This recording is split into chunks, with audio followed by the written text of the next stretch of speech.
business process optimization during digital transformation, how to manage digital costs in 2024, and the platform approach to ERP implementations. Those are just a few of the topics we're going to cover here in episode number 154 of Transformation Ground Control. This is Transformation Ground Control, your source for all things business, technology, strategy, and change. If you're growing your business, leading change within your organization, or undertaking any sort of operational or technology change initiative, this podcast is for you. This show covers what you need to know about digital transformation, organizational change, operational improvement, and business growth. 5, 4, 3, 2, 1. And now, here's your host, Eric Kimberling.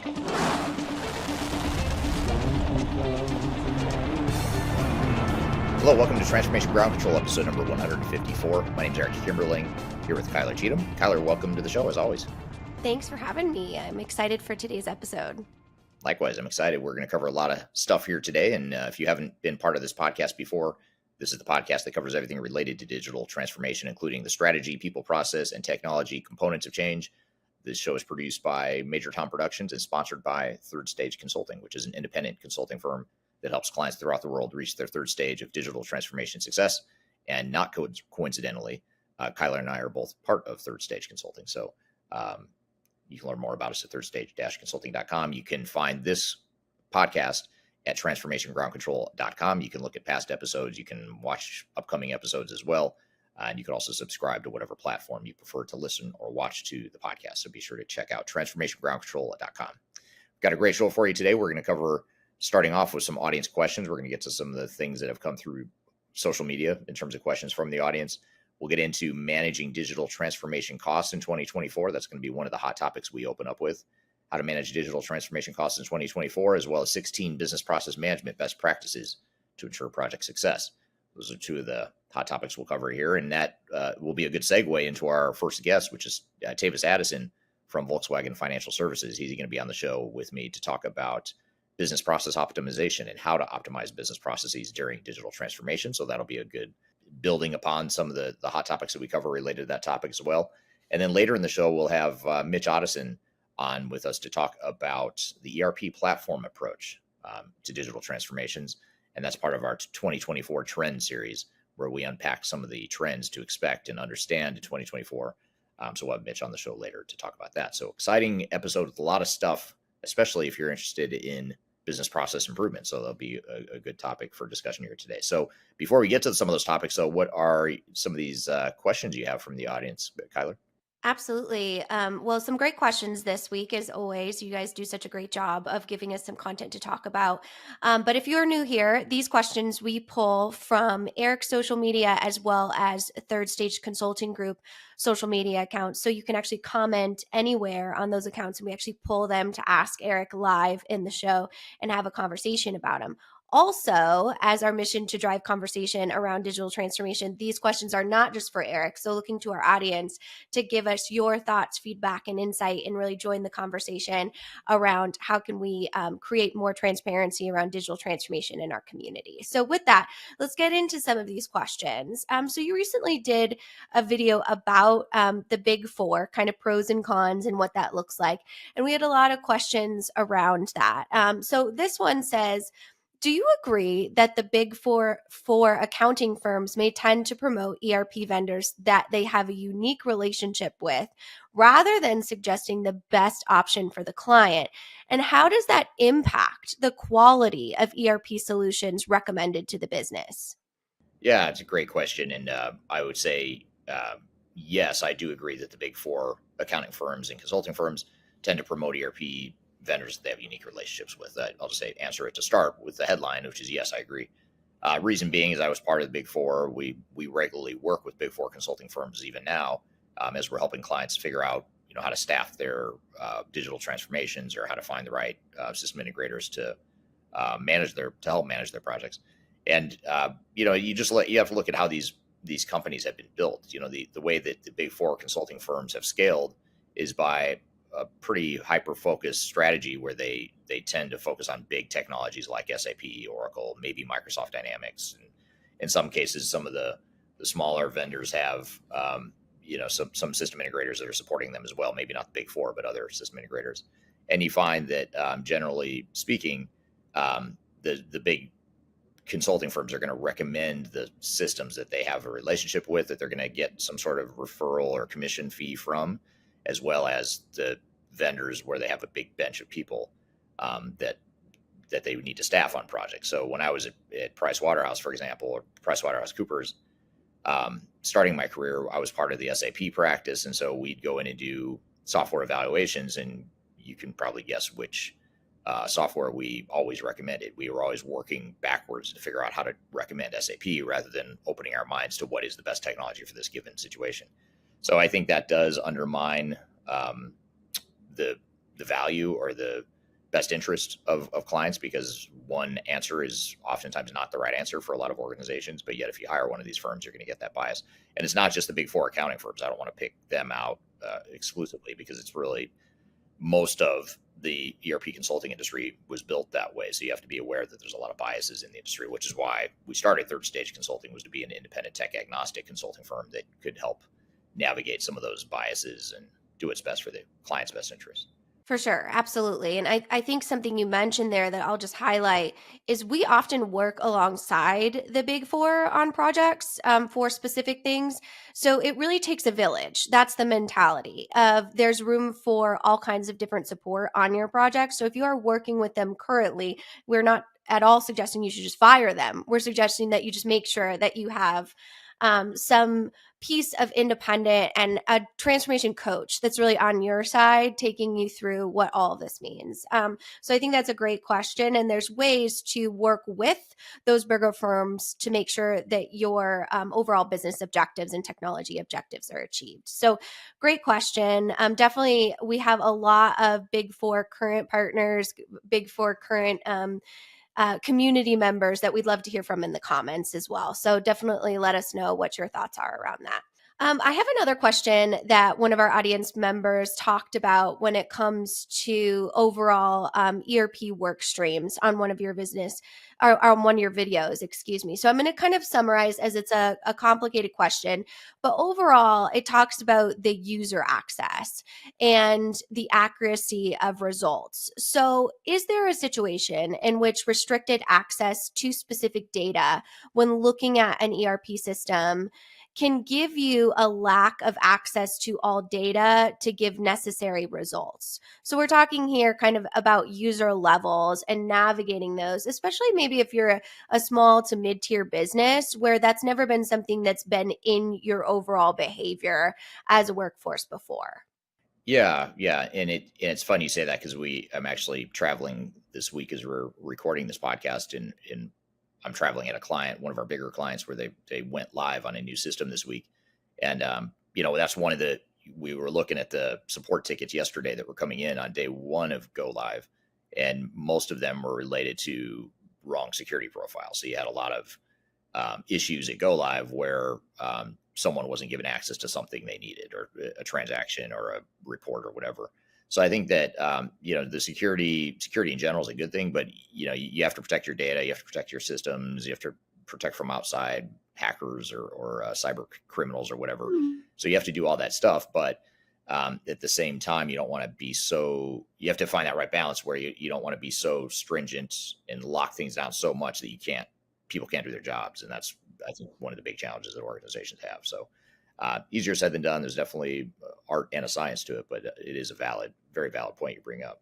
Absolutely. And maybe just an overall theme of understanding and being mindful that sometimes those go live pieces, they require shifting and optimization afterwards.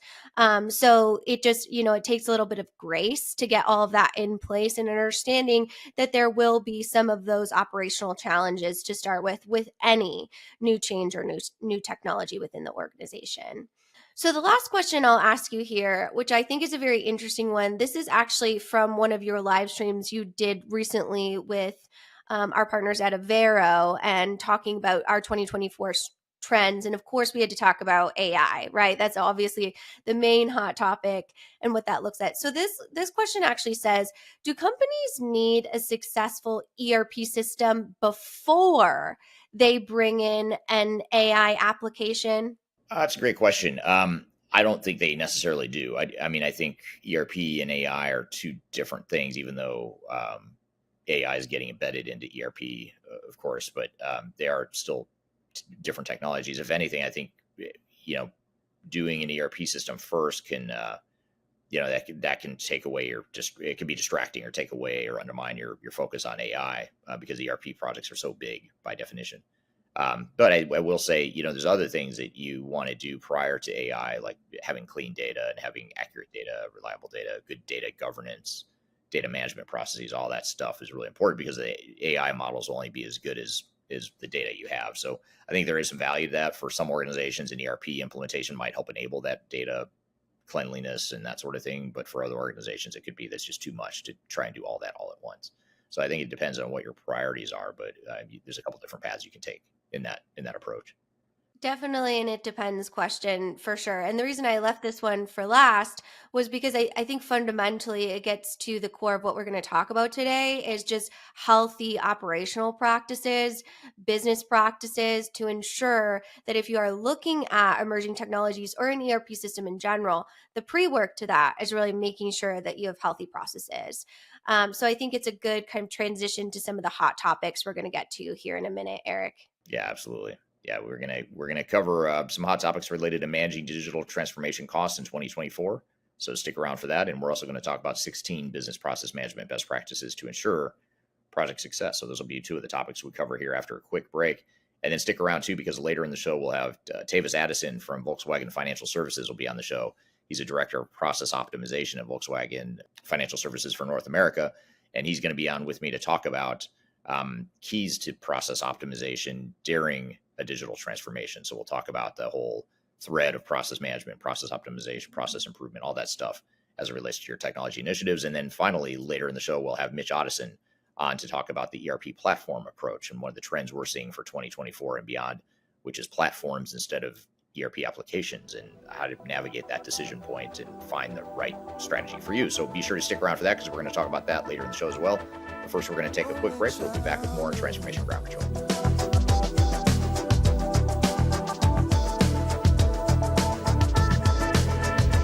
If you are aiming for transformation success, turn to Third Stage Consulting Group. Third Stage's independent and technology agnostic consulting team helps clients define their digital strategies, define their roadmaps, and manage their transformations. With offices in the US, Europe, and Australia, our team helps the world's most forward-thinking organizations through their transformation pitfalls and risks. If you are embarking on a digital transformation or business change initiative, contact Third Stage Consulting to see how we can help you reach the third stage of transformation success. Learn more about us and download independent reports, videos, and other best practices at thirdstage-consulting.com. But we're never gonna survive unless we get a little crazy. Hello, welcome back to Transformation Ground Control, episode number 154. You can find new episodes of the show every Wednesday by going to transformationgroundcontrol.com. You can also go to transformationgroundcontrol.com to see past episodes of the show as well. You can listen and watch on whatever platform you'd like by going to transformationgroundcontrol.com. So thank you for being here today. We've got some more hot topics, or actually we're going to jump into some of the hot topics you've got for us here today. We're going to talk about managing digital transformation costs in 2024, as well as business process management best practices to ensure success. So what have you got for us here today, Kyler? Absolutely. Well, we talk about understanding the cost, the total cost of ownership, and the importance of managing to budget and timeline for digital transformation projects a lot. We also give you a lot of examples of what can happen from a financial standpoint, operational disruption, ROI dollars lost standpoint when it comes to failures in the space and how impactful those can be. So one thing I wanted to talk to today and to kind of give a setting to this, we are starting to get global projections for spending on digital transformation in 2024. And this study specifically says 2.5 trillion with a T. I feel like we're just making up numbers at this point. Is going to be spent on digital transformations in 2024. So really that effective budget management is critical for the amount of money that's actually going into this from an enterprise standpoint. So this study talks about areas in which you can cut costs or be more kind of lean focused on cost effective management. And a lot of this goes into open source, looking at open source or modular based ERP options or enterprise tech options. And it talks about how open source software is really a cost effective option because you can add and remove whatever is most valuable to your business, but also the low code software to really bridge the IT skill gap and the labor shortage that we know is a real thing in the industry space right now. And something I wanted to do with you, Eric, was just kind of a quick like fact check on this. Because from our understanding, a lot of times low code software, though, is a really great option for some business, really involves a lot of IT maintenance or understanding through integration and internal competencies. So I don't know that bridging the skills gap or the IT labor shortage might be something that might be kind of a biased consideration when looking at a no-code software. So I wanted to kind of get your overall kind of devil's advocate opinion around, is open source or low code, no code software a silver bullet when it comes to cost savings, or are there considerations that you really need to be aware of? Yeah, I think open source systems in general, there's some value to them. I don't think, I don't think there is, the cost savings isn't as significant as it used to be, because a lot of these open source vendors, like on the ERP side, like Odoo and ERP Next, for example, they've become pretty mainstream, commercialized, standalone businesses, which is great. I mean, that's why we start businesses, is to make them successful, and so it's understandable. But what's happened is they've sort of converged with the mainstream ERP market in some ways in the way they do the pricing. And I will say some of these open source vendors are a lot more flexible and provide a lot of modularity to their solutions that other vendors don't. So it can be sort of a lower short-term cost and a lower risk way to try the solutions of the platforms. So I think, you look at, for example, I know Odoo is a good example. They provide a free trial version of the ERP system, of this ERP software, which most vendors don't do. So that could be, not that you expect it for the platform to be free long-term, but at least it's a way to try it on a low risk basis. So yeah, there are some advantages there, but you also have some limitations with open source too, where a lot of times if you're a bigger organization, it's not going to give you the robust flexibility or the robust functionality that you're looking for across a diverse, complex enterprise. So it just depends on what kind of organization you are and what your needs are. Absolutely. And understanding, I think the biggest piece of this overall study is understanding those important needs, and then also reviewing kind of what your current state is. How many applications are you currently using? Where are your integration points? What are your processes? And those pieces really need to be kind of in a strong foundational awareness before you're able to pick a new technology. So just considerations there when it looks to that. So let's move into our 16 best practices for business process management. And I won't make you go through all 16, I promise, because a lot of them are pretty technical. And I know our audience knows a lot about that. But some things I wanted to really highlight is one of the best practices talks about integration of multiple disciplines, which I think is really healthy. When we look at the integration of various process-centric approaches, such as Lean Six Sigma, ProSci, Agile, all of those different things, I wanted to bring to the table the importance of having variety in those disciplines when you're looking at your business process management. Do you think that that's something that you should prioritize as a business? Is looking at the diversity, you mean? Yes. Yeah, I do.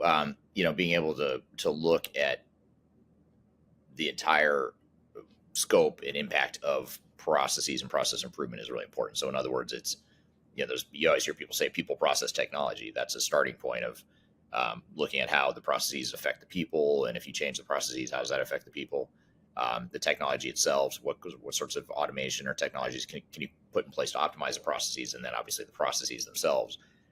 You also want to make sure the process improvements are aligned with your priorities as an organization, that you have a clear strategy of how process and automation fits in with, or how business processes fit in or integrate with some of these other work streams like technology, change management, et cetera.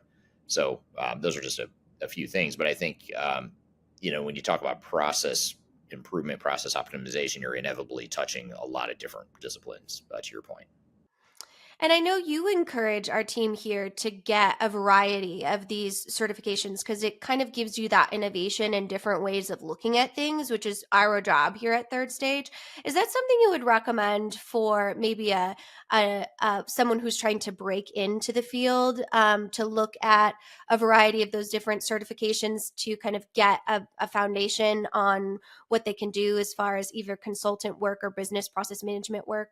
Yeah, and I just take that comment. I agree with you. I take that comment to even a step further and say, if if your focus is on the technology side, let's say, yeah, it can be very powerful for you to augment that deep technical experience with something like a PMP certification for project management, or ProSci certification for change management, or et cetera, et cetera. If you can look outside your core discipline that you specialize in just to get a broader view, I think that's just going to help you. And of course, when you start in your career, you have to have some specialization or focus. So you don't want to try to boil the ocean, on day one of your career in whatever direction you go. But over time, you want to start, if you can start to round out your skill set to have that bigger picture view, you're just going to be better at whatever it is you focus on. If you focus on technology, and you can be better at change management or program management or process improvement or whatever, it's just going to make you a better technologist. And same is true if you're a process improvement expert. To learn something about change management, about technology, it's just going to round out your skill set and give you a bigger picture view. So I think that all those different kinds of certifications and the diversity of that certification and training and education and just upskilling yourself is very, very important. Yeah, and speaking of upskilling and a diversification of ideas, the rest of this episode is really a great opportunity to not only get a foundational piece for business process management and some best practices, but also look ahead of what we're looking at as far as the industry for 2024. Yeah, absolutely. We'll dive into business process management in a lot more detail here with our first guest, who's going to be Tavis Addison, who's the director of business process optimization at Volkswagen Financial Services. So he's never been on the podcast before. He's someone I've known for some time, but it's going to be good to have someone from the industry that's doing this day to day in the trenches for their organization, some process optimization work.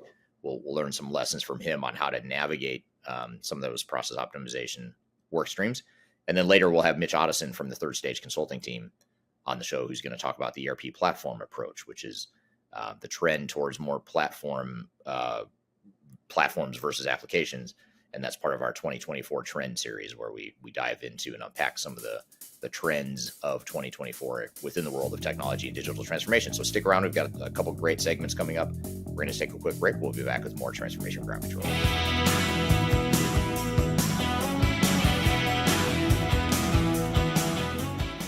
Interested in working for a company that truly values your unique skills and experience? Here at Third Stage, we don't hire based on resumes alone.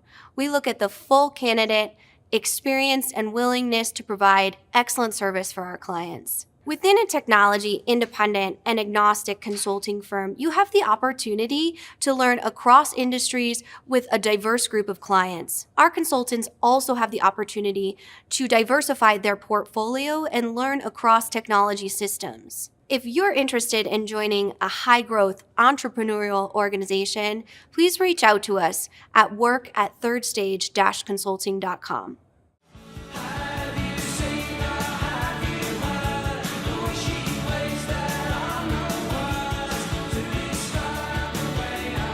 Hello, welcome back to Transformation Ground Control, episode number 154. My name is Eric Kimberling, here with Kyler Cheatham. You can find new episodes of this show every Wednesday by going to transformationgroundcontrol.com. You can also look at past episodes or listen to past episodes, watch past episodes on that same website. So check it out at transformationgroundcontrol.com. And excited for our next guest, who's a first-time guest on the show. His name is Tavis Addison, who is a director of process optimization, business process optimization at Volkswagen Financial Services. He manages a team of people that help optimize business processes within his organization. So it'll be interesting to hear his perspective on business process optimization and the keys to process optimization and how that sort of process work fits in within a digital transformation. So that's what we're going to talk about here today. With all that being said, Tavis, welcome to the show. Thank you for having me. Absolutely. Glad to have you here. It's exciting, and it's fun to talk to you in this sort of format here today. We've known each other for a while, but we've never had this sort of a live discussion before. So this will be a fun topic. Before we get into some of the questions, maybe just tell us a little bit about your background, and then I'll ask you to shift gears and talk about what you do at Volkswagen Credit. Thank you. Well, I'll tell you, my background is plain and simple. A lot of the same thing over and over again for a little bit over 25 plus years. Started my career managing several contact centers very early in my career. And then shortly after that with APAC, which is an outsourcer, I joined Allstate and then Allstate Financial. So I spent a lot of time at Allstate, almost a decade, focusing on converting manual to automated solutions, everything from making sure that we're prepared for SEC audits to how can we do a better job of moving mutual funds, making those experiences more modern. And then after that, I spent another 10 years with Discover Network. So in Discover Network, I helped establish the Lean Center of Excellence there. Again, doing a lot of the same things. That's where I introduced IBM BlueWorks Live to the organization, moving us from dynamic from static mapping. And then now I am with Volkswagen Financial Services. It's been a great ride for going on 6 years this year. I am the head of business process optimization for North America, for the North America region now, as of another year ago. And I have responsibility for optimizing processes for the US, Canada, as well as strategic alignment for Mexico. Okay, great. So in your role, I guess, just to maybe understand your background a little bit in your role at Volkswagen Financial Services, tell us a little bit about the organization itself, this process optimization organization. Is it part of a broader technology group or an operations group, or how does this process group fit within the overall structure of the company? Well, we actually sit within what we call customer engagement, and customer engagement is where the bread and butter is, right? All the contracts where the loans are originated, our customers are served, and it's highly operational. My team is a small team of 11, and we focus less on the number of us, but more so on the skill set. So my team actually supports not only operations, but we also support back office. So we support the front office and the back office. We have a technology stack that we leverage specifically around workflow automation solutions. But I always give significant credit to my process specialists. That is, to me, where the 80-20 sits. Their role and purpose is to discover process, most of the time unstructured, bring that to a high process visibility, regardless of our customer. Our customers are typically internal, but at the end of the day, our goal is to establish models across the organization that people can follow. Number two, we also teach Lean. So we're also the internal sort of academic pod, and then outside of that, our whole focus is on accelerating us from where we are today and where we need to be tomorrow in terms of how do we actually keep costs down in terms of being able to operate and optimizing how we do that. Yeah, no, it sounds interesting, and I'm sure at a larger organization that's more established, I would imagine there's mature processes that are ripe for improvement and looking at ways to change the way things have always been. Yes. And we'll get to some of that change management piece of it too, especially as you deal with tenured employees and tenured mature processes. And we'll want to make sure to uncover that here in a minute. But maybe just to start to set the context then of this whole topic of process optimization, why do you think process optimization and what you do is so important, especially if an organization is undertaking some sort of technology initiative? I think optimization is so important because you can spend a lot of time putting technology on a broken process.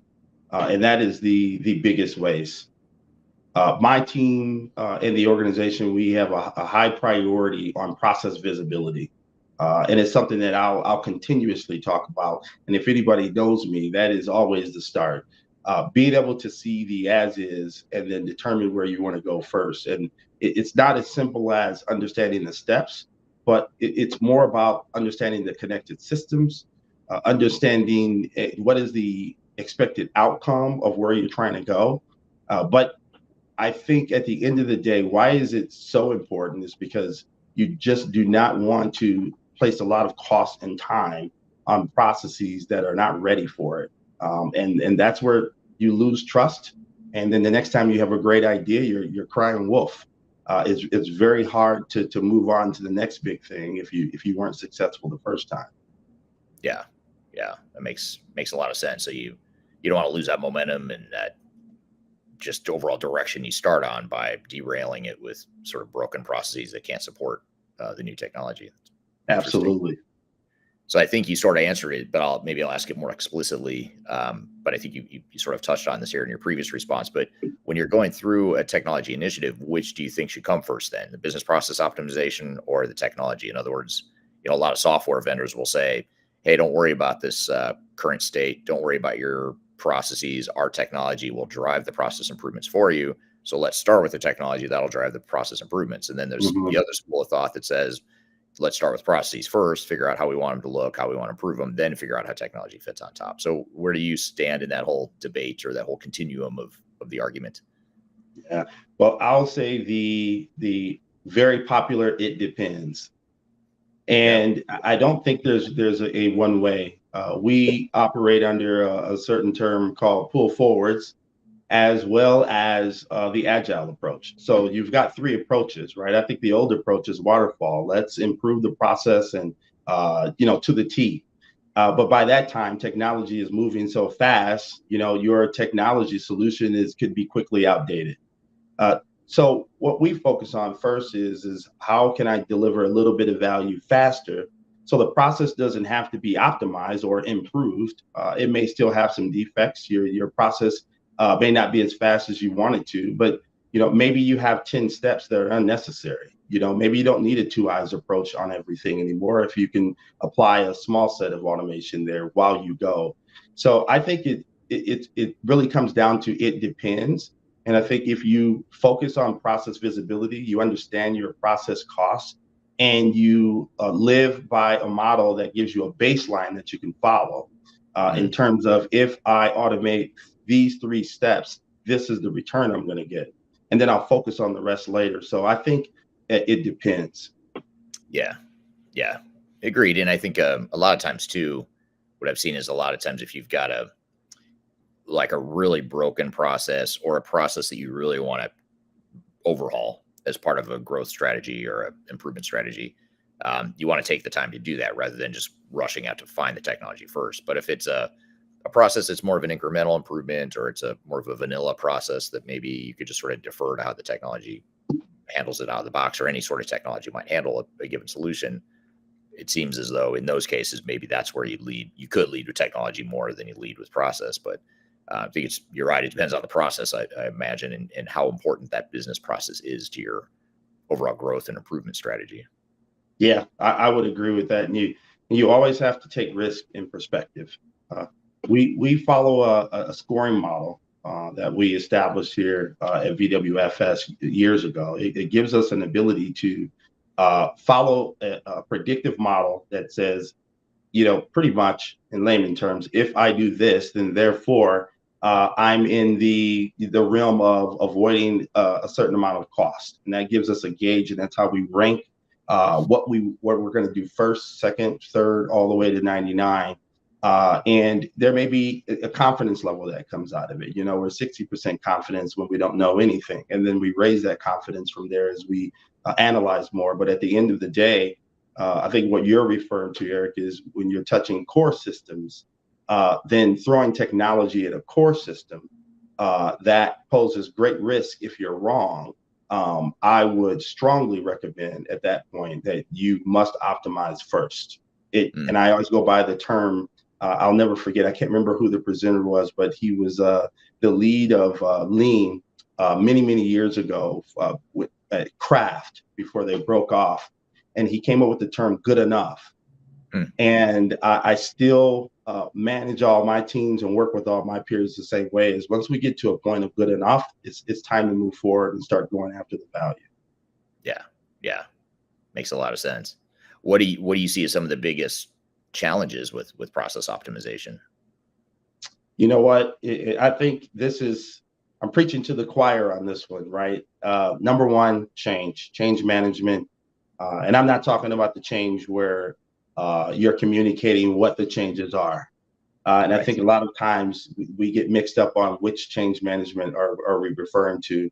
I'm a ProSci fan. You know, I certified with ProSci many years ago, and I have many certifications. And I always say one of the best certifications, most useful experiences I've had was with ProSci. I think, and I know at the same time that it doesn't matter if 2 + 2 is 4. That does not mean that the business is going to sign off and buy in and move forward. And in today's world, we are applying new technologies with people who were working without any technology, right? The more tenured they are, the harder it is to get them to trust automation. And then the second one, I strongly believe, is that you need to start with the baseline. I think a lot of times it's the right thing to do. It makes sense. It's going to satisfy the customer. Well, what's the return on investment? And if you're going to spend money on technology, start first with what is it costing us today to do business the way that we're doing it? And the more times you can express in a fact-based approach the return on investment and follow that model that your controlling or finance department can get behind. They know how you got to the number. They know how you're going to deliver, and they can measure it afterward. The more times you can do that, I think it will embed trust, and your journey will be much more successful. That's what I've found. But change is tough, and making sure that you got a model in place where you can be a bit predictive in your ROI is key. Right. Yeah. Great advice. I'd be curious to hear from the audience too, what you think the biggest challenge to process optimization is. So if you just drop in the chat, I'd be curious to see how you all respond. You know, what do you think is the most difficult thing? Is it change management? Is there some other aspect to it that you think is the most difficult? We're here at Tavis Addison from Volkswagen Financial Services talking about the keys to business process optimization during digital transformation. We've got a lot more to cover. We're going to continue the conversation, but first we're going to take a quick break. You're listening to Transformation Ground Control.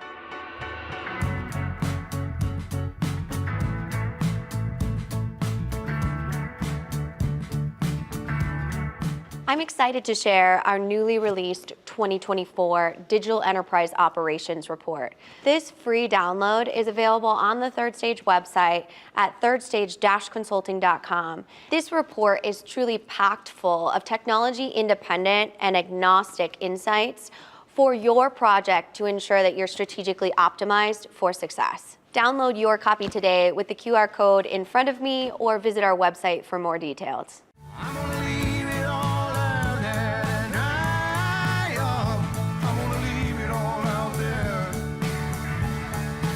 Hello, welcome back to Transformation Ground Control, episode number 154. My name is Eric Kimberling, here with Kyler Cheatham. You can find new episodes of this show every Wednesday by going to transformationgroundcontrol.com. You can also listen to and watch past episodes of the show. So check it out at transformationgroundcontrol.com. And we're here in the midst of a conversation with Tavis Addison, who's a director of process improvement at Volkswagen Financial Services for North America. We're going to jump back into the conversation. We've got a lot more to get to, so let's jump back into it. Here's one comment that just came in response to my question of what is the hardest part of business process optimization or business process management. And Kyler on LinkedIn says the biggest challenge to business process management is people. So she agrees with you on that, Tavis, which is interesting. Here's a question for you, Tavis, also from Kyler on LinkedIn. She asked, what are some of the most common process challenges in organizations you support? So, you know, in the scope of the work you're doing at Volkswagen Financial Services, what are some of the common process challenges, or maybe a couple examples that you could share with us? Yeah, In general, generically, I'll speak, which I think is very normal, right, is the manual. And when we have over 63 RPA automations that are running pretty much consistently. And while it's a lot to manage, but it's only a few people to manage that, right? And it's doing the work of many people. Uh, the benefit of that is that we can see what the bots are doing. We can see how they're performing. We can see when they stop working, right? The challenge is in the back office piece when you need people. And we in our organization, there's a lot of decisioning that takes place. So there's intelligence that we don't have the automation for, and where the processes or the procedures that live within the processes are very tough to see. And COVID blinded us, right? A lot of companies were not ready for COVID to say, now I can't observe you. I can't Gimba the process as easily as I could before. And not everyone has process mining. So the challenges I think that we face the most, or that take up most of our time and material, are procedure steps that require a human decision, where it's difficult to observe how they make those decisions and how we model those decisions in a way where we can then automate those decisions. And that's really where the next journey is, right? That's really where AI is coming into the foreplay. But when we think transactional, and when we are trying to make predictive statements in regards to pricing, and predictive statements in regards to what do we do next, I think those are some of the most difficult process challenges that you can have. And then one last one I think is really around the attended by. So when you're working with a group, a particular department, and their journey is to now work with automation, but those individuals have been with the company for a very long time, and they're experts at what they do, they're great at what they do, but now you're introducing automation and you want them to trust the automation. It's very difficult. So it's a mindset to get them beyond. And I think that's where a lot of your energy is spent. The automation's fine. It's running and saying, hey, look, I've processed 20,000. What's next? But when it comes to the people side of it, it's a lot of repetitive conversations over the data. And if you can get them to start believing in the data, things start to roll downhill. Yeah. It just starts to go real fast. And then now they want more, they want more, they want more. Yeah. Yeah. Kind of along the same lines of what you were just saying. Here's a follow-up question from Ryan on LinkedIn. He says, with the emergence of tech like AI, machine learning, Internet of Things, blockchain, et cetera, how do you attempt to remain current without overshooting and relying too much on technology? Wow, that's a good one. It is good. I will say that there are some times, and our platform we leverage is UiPath, and for UiPath, I mean, the support has been amazing in regards to literally the on the ground support for the platform. What I will say is that you could have the tendency to be the lead, or you can be the fast follower. And for us, it feels like we have been the lead on some of the new technologies. I'll just bring up machine learning, for example. We have a very robust machine learning automation that runs today that helps us to audit. And it's very accurate. You can see how accurate it is. You can teach it and it will learn over time. The challenge is that you don't always want to go for the shiny new thing. And I think that's where the question may be coming to as well, is that you don't want to rely too much on automation until you know more, right? Just like with any new drug that comes out, right? Some people will rush towards the drug and some people will wait. And I would encourage everyone to, implement, try it, measure it over time, and see what contributions it brings. But I think the path forward in terms of ML and AI is proven. And to me, my my model is always this: I can see what the automation is doing. It's very difficult for me to see what people are doing. So I'm going to place my bets on automation 9 times out of 10. Yeah. That makes a lot of sense. Very interesting. Yeah, that's good stuff for sure. In a interesting of that intersection, because you mentioned AI earlier as well. How some of these technologies are creating so many good opportunities, but at the same time, you don't want to get so far ahead on the technology that your processes can't keep up with it too. Like Right. You mentioned before. Here's another thought I had, or another question is around. You talked about change management earlier, and how change management is a difficult component of process optimization. How have you seen, and you also talked a little bit about ProSci and sort of having a structured framework for the change management side of things, but how do you see the two fitting together, the two disciplines of change management and process optimization? How do they intersect, or how do you see them working in concert? It truly, it's well, first of all, depending on how your organization is built, you need a consultant. I really believe that we talk about the workforce today, and you have people who are remote, and you have the term hybrid. That means that sometimes I'll go into the office, sometimes I'm remote. That's our new world today. I apply that same approach and classification to the type of employee you need in order to be successful. So you need a hybrid sort of skill set now, right? That your employee is now a hybrid employee. I can both influence without authority, because a lot of these resources, they don't own the process. It's up to us to garner the trust from the business, the process owner. It is up to us to make sure that we are data stewards, and we understand how that data is important to that customer or that business partner. But at the same time, the other side of us, we need to be a bit technical now. And that's the employee that I'm looking for. And right now, I think one of the challenges is that the resources that we have, the people who are experts at the business, who understand your business, have to grow. They have to either adopt those skill sets, or you have to go find people who have those skill sets. And I think that's how they work together. It's magical to be able to send one of your resources in that can both influence without authority. At the same time, they can also talk technical. Yeah. Makes total sense. Yeah, and that's a key thing there too. Is have you found in your career that process and change practitioners or experts are sort of siloed in their thinking in terms of how you treat one or the other, or have you seen it sort of come together pretty well, with your team or with others that you've worked with throughout your career? Yeah, I would say boldly, it does not come together very well. You're right.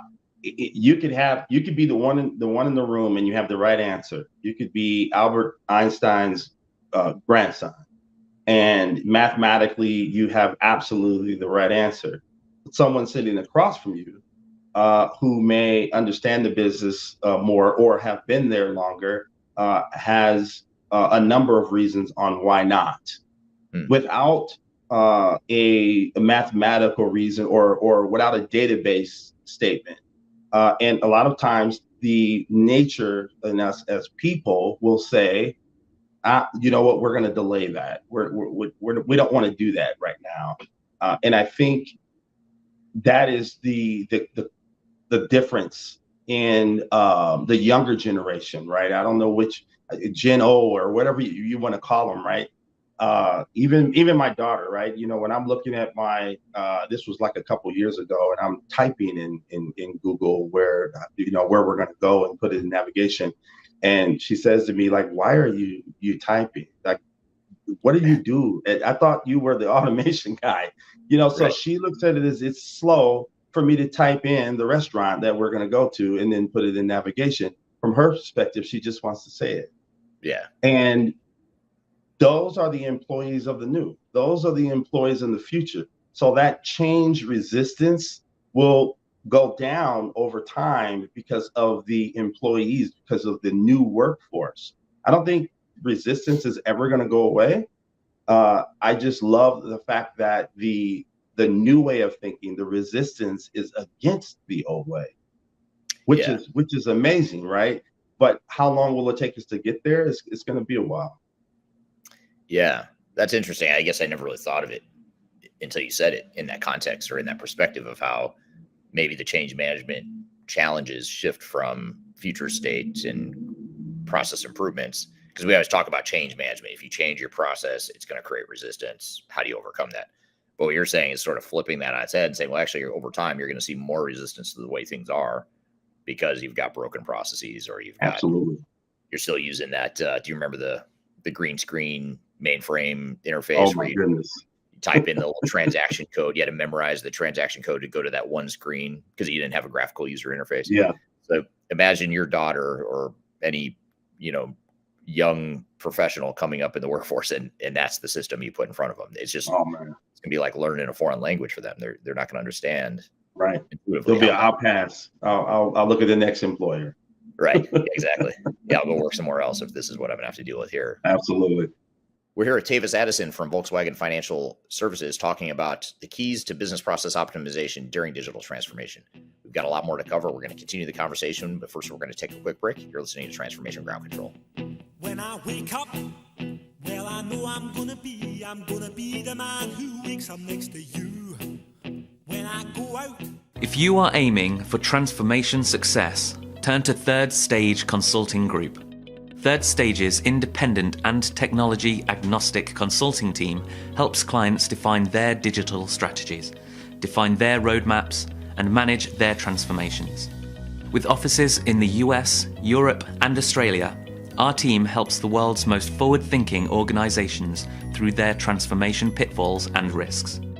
If you are embarking on a digital transformation or business change initiative, contact Third Stage Consulting to see how we can help you reach the third stage of transformation success. Learn more about us and download independent reports, videos, and other best practices at thirdstageconsulting.com.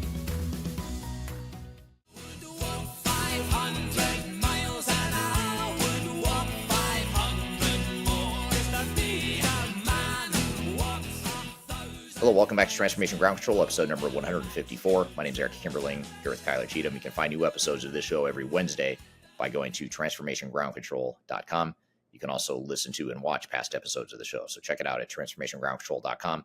And we're here in the midst of a conversation with Tavis Addison, who's a director of process improvement at Volkswagen Financial Services for North America. We're going to jump back into the conversation. We've got a lot more to get to, so let's jump back into it. And I suppose for do you see that for organizations like your own at Volkswagen Financial Services, ones that have been around for a long time, you've spent decades investing in processes and technologies that are now presumably outdated. Do you see that call it maturity of processes and the tenure of employees and just sort of the fact that these processes are all baked into the organization over time, does that make change more difficult or how does that affect your process optimization efforts? I think naturally, regardless of the type of company you work for, the sector, the bigger the ship, the longer it takes to turn it around, right? If I've got a small boat, then I'm going to turn around much faster than you will. But if I've got a cruiser, I've got a cruise ship with 1,000 people, it's not going to turn. Volkswagen Financial Services, we are, we're part of the bigger group, right? We're part of Volkswagen Group America, and it's huge, right? And we try our best in the U.S. to align with what the group is doing as well. So there's lots of benefit in that as well. We have other countries that we can country leaders that we can reach out to that are testing other systems and other technologies. We can get very rich data inputs and experiences just from within Volkswagen itself. When you think about core systems, right? So there are certain core systems that are implemented that we will all follow and we will all adopt, as a conglomerate. Now, then it becomes very difficult. Now, the pace of change for something that could have taken anywhere from 6 to 9 months takes several years. Mm. And even with Volkswagen Financial Services, where I work for the U.S., right, it's over 1,000 employees. We service over 1,000 dealers. We've got about 1.6 million active retail contracts, right? 47 markets. So change moves much faster, always with two things. It always goes back to return on investment, and is it predictive? And then two, it's all about the ability to influence that leader, and what are you bringing to the table to influence that leader on why we should. And usually it comes down to revenue or cost avoidance, which that's another one I think is shifting, right? There's so many competitors out there, even with technology today. But if you can avoid cost, if you can avoid fines, if you can avoid slaps on the wrist, that I believe is coming to the forefront now. And I think that's why lean practitioners are probably becoming more popular now. Centers of excellence are kind of reemerging now, because we need to be protected with so much technology, with so much cloud. Now you need people who can get under the hood and ensure that you're protected. Right. Yeah. Makes total sense. Going back to when we were talking about change management just a moment ago, here's a question from Kyler on LinkedIn. She had a follow-up to that, which is, should it be that upskilling is a core change management strategy for organizations that want to improve their processes? Absolutely. Without a doubt, that's a strong yes. I wouldn't depend on just going out and purchasing the upskilling or requiring the training, even though that definitely, if you can do it, do it. One of the things that we try to do is things like this, working with you, Eric, and talking to the industry experts who have that rich understanding of multiple companies of what they're doing.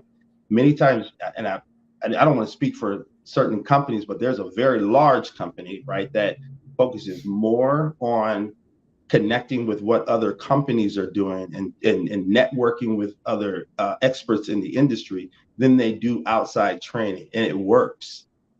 But the upskilling point to the question is absolutely you have to upskill. Just like it's kind of like saying I need a new platform, because people don't want to go into the bank and wait for cash anymore. They want to go to an ATM, right? People thought that would never happen, and people thought we would never buy off the internet. If you date back as old as I am, right, that no one's going to shop on the internet, right, for Christmas and all that. We're just going to keep going in. Well, it's the reverse. It's the same thing with people. Technology is going to continue to move so fast that if your people stay where they are, they're going to be ineffective, or it's going to take you 2 to 3 times longer to get things done than the A customer the A competitor and the B competitor. So upskilling is absolutely critical. Yeah, makes sense. I agree with you on that. Here's a question from Andrej on YouTube. Andrej says, from my experience, many operations managers want to fix existing processes rather than working on reengineering or other drastic improvements. How much energy do you devote to evangelism? And then it cuts off here and continues with, instead of already working on improvement. So maybe start with I would say that one that's a difficult one for me to answer, honestly. It is that question right there. I believe whomever comes up with the magic bullet for that one should go and teach, because you have that problem, that thorn in the side, whether that is, I am continuously making errors and it's costing me, and I have a monthly cost it's hitting me. Typically you want to go in and you want to surgically look at specific steps to improve that part of the process.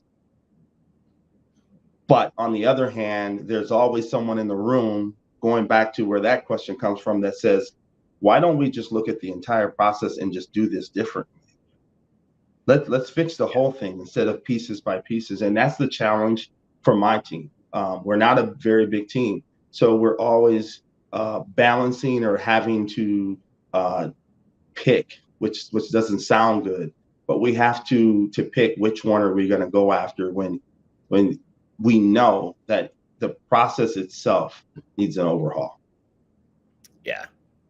Yeah, and you also have to balance, I suppose, the momentum and support for certain types of process improvement. So, in other words, if you can get management buy-in to do some incremental improvements, and maybe you can't get their buy-in or excitement over doing a massive overhaul, you Right. sort of have to not pick your poison, but you sort of have to decide, well, do I fight an uphill battle and work a little bit harder and longer to build momentum, or try building momentum for something that's not there? Or do I ride the wave of momentum that already exists with wanting to make more incremental improvements?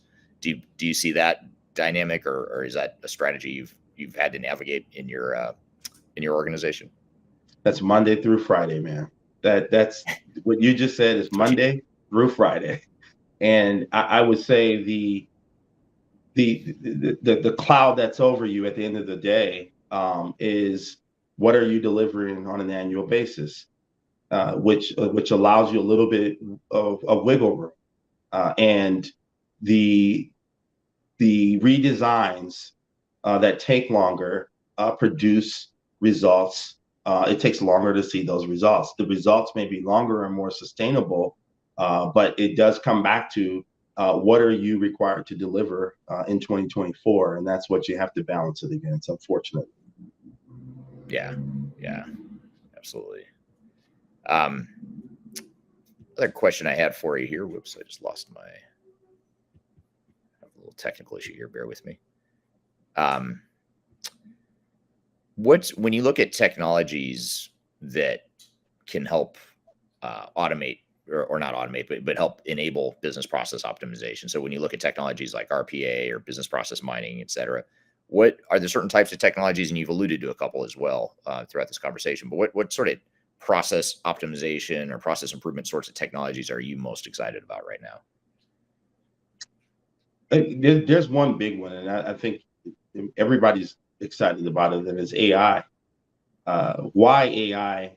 For me, we've done so much of RPA that it's almost to the point where we're trying not to say RPA anymore. Right. RPA is something that thank goodness for my team. They're a team that works tirelessly. A lot of times they're on alert because we have robotic employees that don't take days off. So sometimes we need them to do things on Saturdays and Sundays. So you do need that kind of team to continuously keep pressing forward. But what AI will do for me, what AI will do for VWFS is you've taken a lot of those tasks that are highly repetitive, highly standard. We call them robotic tasks. So now people don't want to do them because it doesn't sound cool anymore. But AI gives you the ability to say, okay, now that I have mapped all of my processes to a certain level, where I have clear visibility of all of my value add and my critical process steps. So we have two categories that we map to. And what you have left after RPA are gateways, or many people will see them as diamonds or flow or decision boxes, as they will call them. Well, there's so many decisions that are being made in the background that are not transactional, but they're being made by people. AI gives us an ability to footprint. That's where we're going. We're going to say, okay, we've digitally footprinted everything that we can see that's RPA eligible. What we want to look at now is what is AI eligible. And then once you add up all of that from all the process that you can visibly see in whatever tool that you're using, and you understand the cost and the time for those particular steps in your overall operations, I'm betting that the return on investment could far succeed what RPA is doing today. So AI, for my leader, my current president, my current EVP, who I report to, that is the charge for me and my organization, is to start looking at now, what does that next journey look like? And I think even then, for me, AI will then start to replace where we have RPA at, because then the bots, to me, and to our organization, are temporary fixes for the most part. We're here at Tavis Addison from Volkswagen Financial Services talking about the keys to business process optimization during digital transformation. We've got a lot more to cover. We're going to continue the conversation, but first we're going to take a quick break. You're listening to Transformation Ground Control. Could you whisper in my ear the things you want to feel? I'll give you anything. Interested in working for a company that truly values your unique skills and experience? Here at Third Stage, we don't hire based on resumes alone. We look at the full candidate, experience, and willingness to provide excellent service for our clients. Within a technology, independent, and agnostic consulting firm, you have the opportunity to learn across industries with a diverse group of clients. Our consultants also have the opportunity to diversify their portfolio and learn across technology systems. If you're interested in joining a high-growth entrepreneurial organization, please reach out to us at work@thirdstage-consulting.com.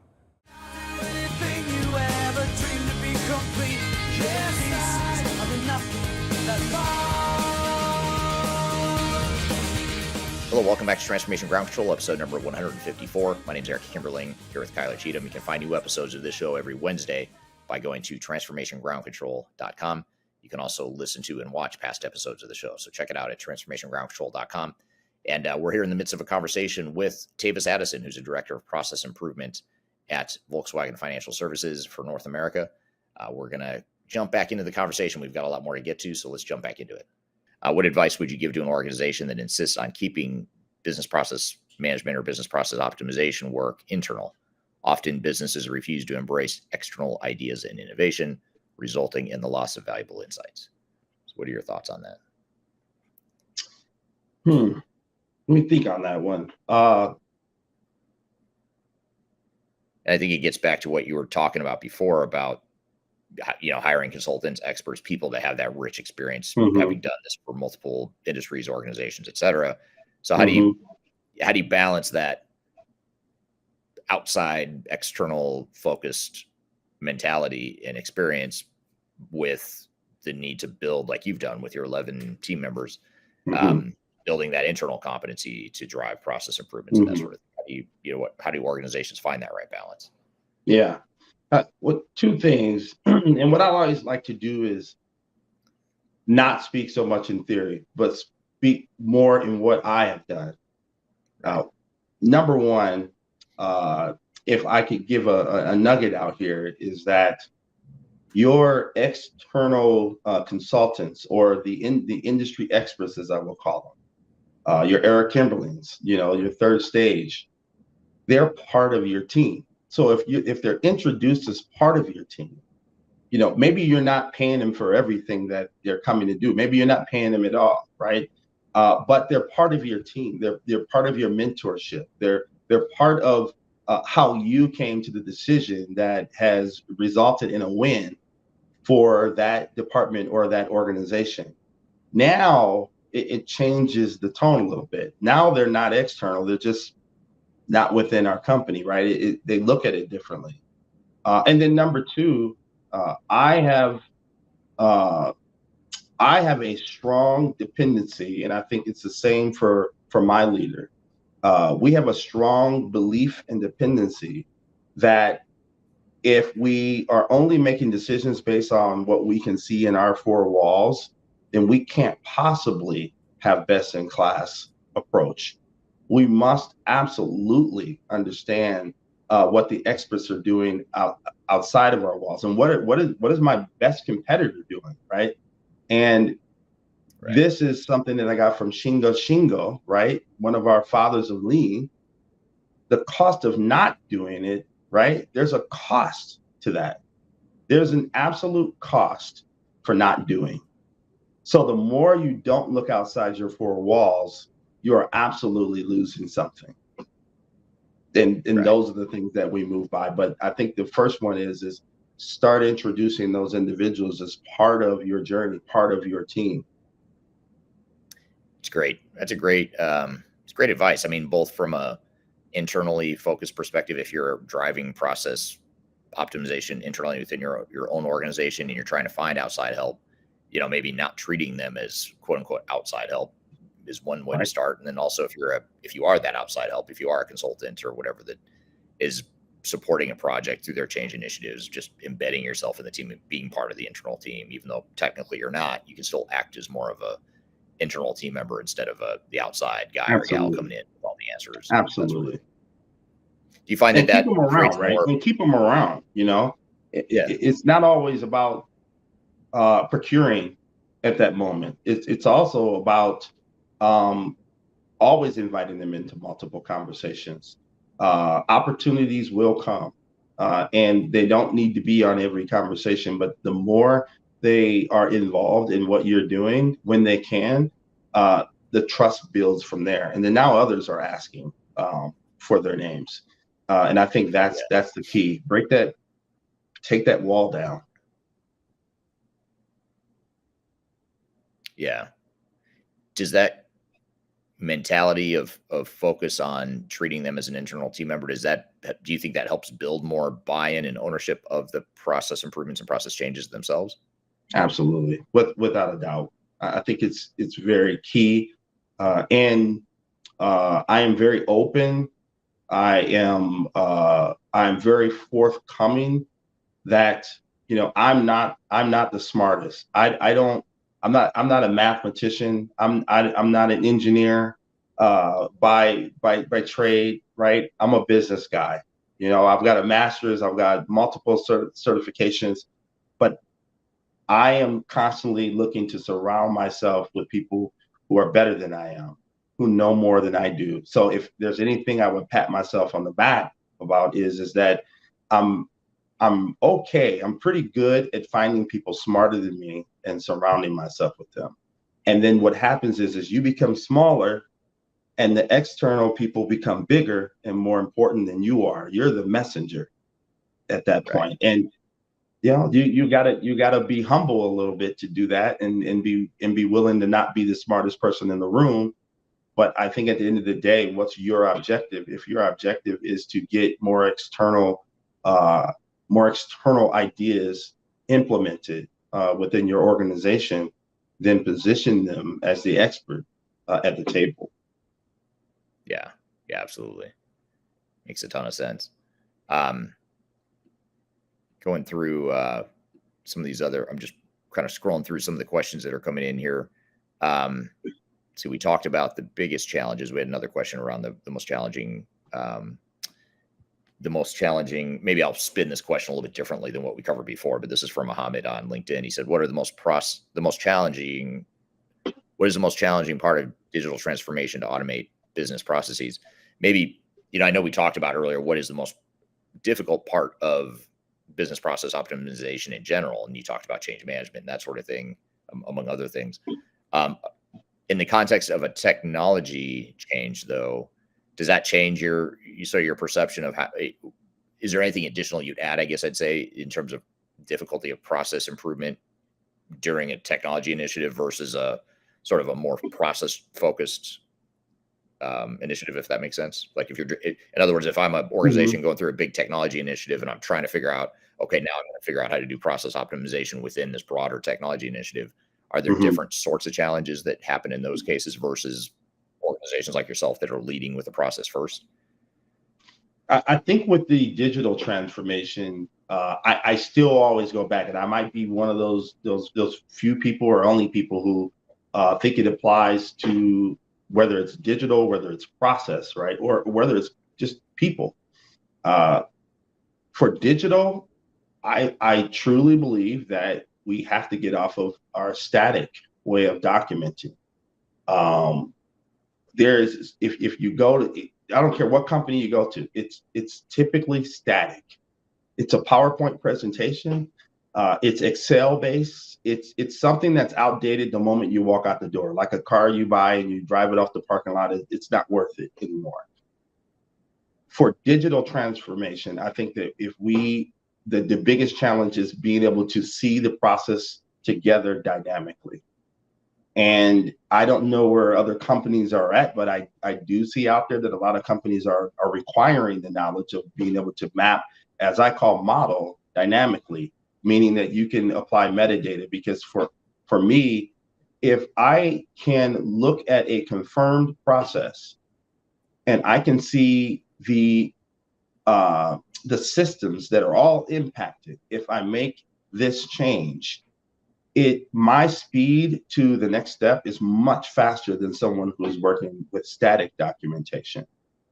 In addition to that, I know what my capabilities are. So we've worked with Gartner in the past, and don't get me wrong, I've been a customer of Gartner back at Discover. The challenge I had was that it was always handed in a PDF or a PowerPoint.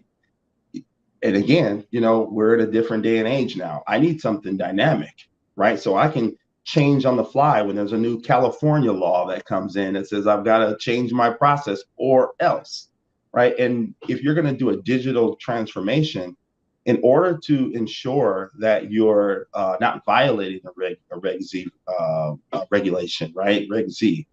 I'm not calling people too many times, but you want to keep that automated, then you need to be able to pivot quickly. And I think a lot of digital transformations, they take so long simply because we don't have an ability to see our process in a most expedient way and make decisions in a most expedient way to get to the next step. NASA's been doing it forever, right? They're racing other sides of the world to see who can get somewhere faster. They don't have the time to work with static, right? They have to be dynamic. So it's just, I think what's happening is we're becoming more technical in our digital transformations, and the insurance and financial services sectors, things like that, that you have to think that way. Process visibility to me is number one. That is the number one sort of underbelly to how fast I can move versus another leader. Right. Yeah. Now, just to sort of bring this all full circle, then, everything we've talked about so far, if I'm an organization that is going through or about to go through either a technology initiative or just some sort of change initiative, where do I start? When it comes to business process optimization, what are some first steps to help us get started on the journey? What I would do is always start with assessing your process maturity. Depending on what company you go to, they may or may not understand or have methodology around being able to assess their current process maturity. So I would say that's the first step. And then your process maturity level helps you to understand where you need to go next. And we have a measurable way in regards to what we're trying to get to process level 3, trying to get all operations to a level 3 by the end of this year. And it's a bear. It's not easy.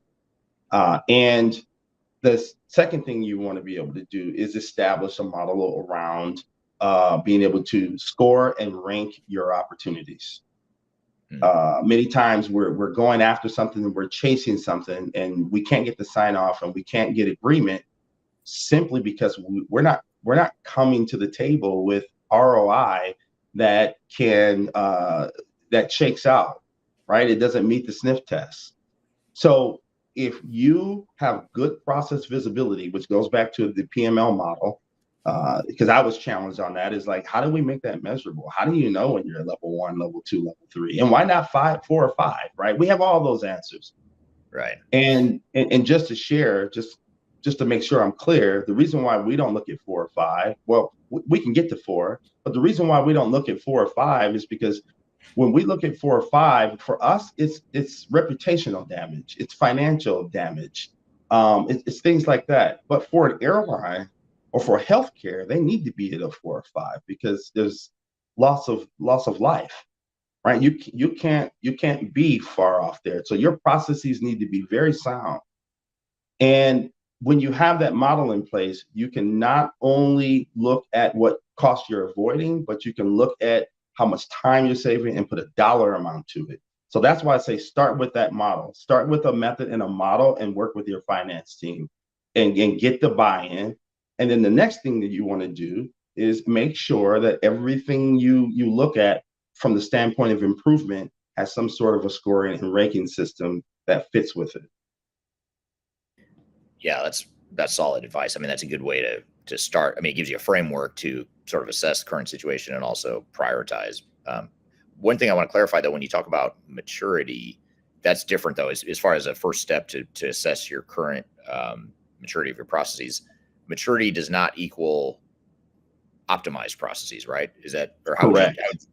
Maybe you could just help us unpack that a little bit, if you don't mind. Just what's the difference between process maturity and process optimization? Sure. So for us, and let me be clear, process. I didn't make up process maturity, or I'd probably have been on your podcast a long time ago. Millions of books sold, all that stuff. We look at it, we put it in a standard operating procedure of what we call automation readiness.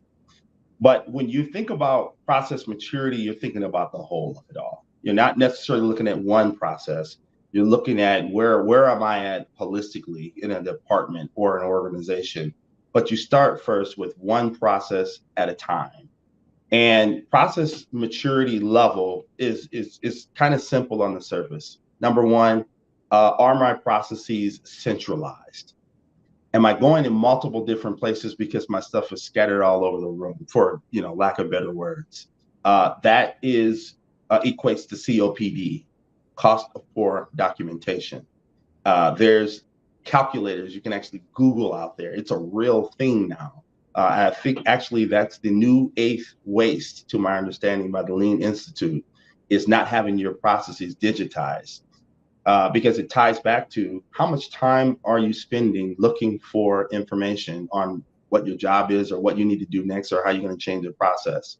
But process maturity level at its most simple way of thinking is, you're at level 1 if your processes are all centralized.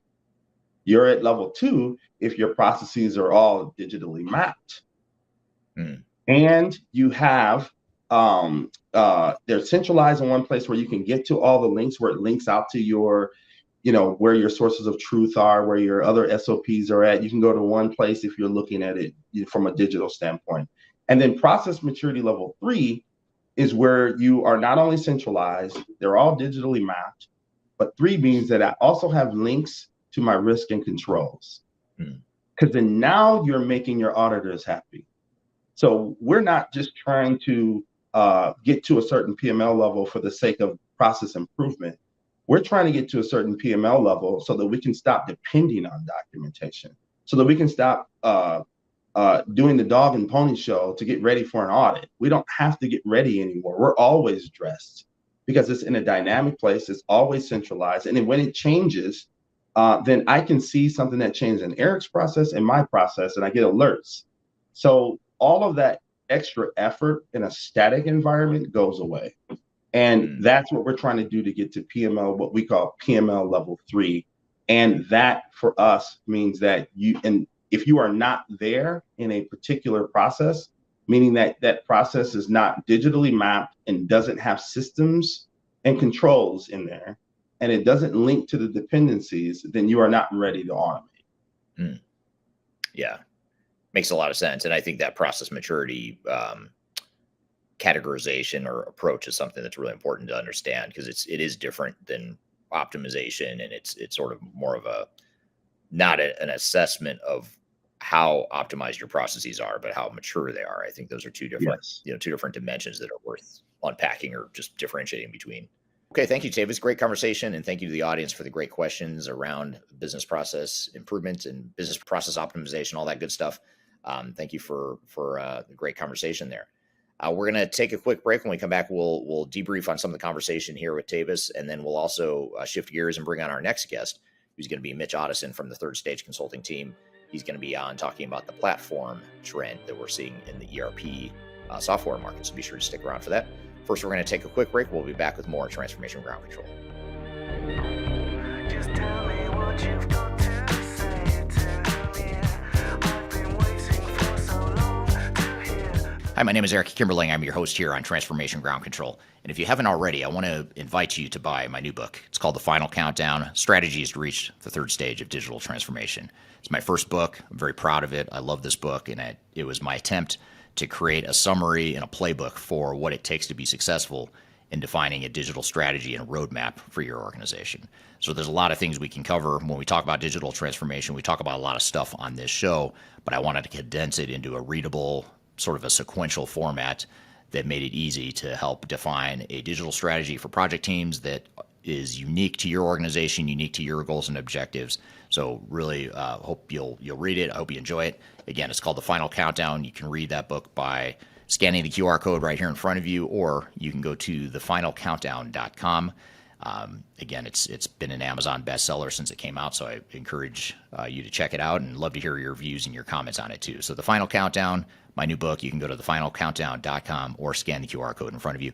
Hope you enjoy, and we'll see you soon.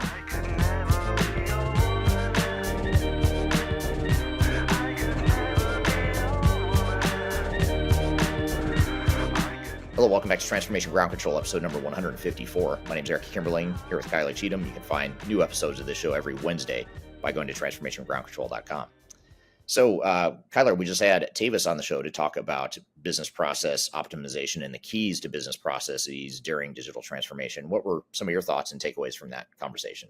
Well, I think, obviously great conversation and so much insight. I think what really stood out to me is the overall integration of kind of the team approach when it comes to utilizing an outside source for insight, or the team approach when it comes to kind of servant leadership from a client perspective. So I thought that was really healthy when you go in and do something as vulnerable as look at business processes, right? Because it can be a situation in which you come in and you help through these work streams and these optimizations, but these are processes. A lot of times you have tenured employees around, which you kind of talked about, organizational change management, but also that the business has established. So it's a hard thing to come in and optimize a new way of thinking in the organization. Definitely healthy practice, but I love Tavis's approach to really making sure that you're integrated as a member of the team of the organization, and how really important that team mentality is. That's very similar to our mission here at Third Stage. So I think that really stood out to me as something that is just such a healthy practice when it comes to working with clients or other organizations. Yeah, absolutely. And finding the right internal and external resources that are going to help you round out that team or create that team that's going to give you the best chance to succeed. And the honesty and purity around like really what is going to be best for the business as opposed to what's going to be best for the consultant. So I think that that's something that, is a great brand match between Volkswagen Financial Services and also Third Stage, which is why the conversation makes so much sense. I also think that the overall understanding of business processes and the unique needs to the organization, it kind of reminds me of like, a strand of DNA to the organization. It is so unique in the fact that it not only is really what makes the business exist in that operation, but also what makes the business unique. So really understanding that and having that visibility to your needs from a business process management standpoint is going to be really the first step. We call it phase 0, but really the first step to understanding what the optimization areas are. Yeah, absolutely. I like that framework that he laid out as far as the process maturity and the prioritization of processes. I thought that was a great thread in the conversation. In fact, I told, I was talking or thinking about it after the fact, and it seemed like in hindsight, I would ask that process maturity question a lot sooner and maybe spend some more time on that piece of it. But I thought that was a good thread that he alluded and touched on late in the conversation.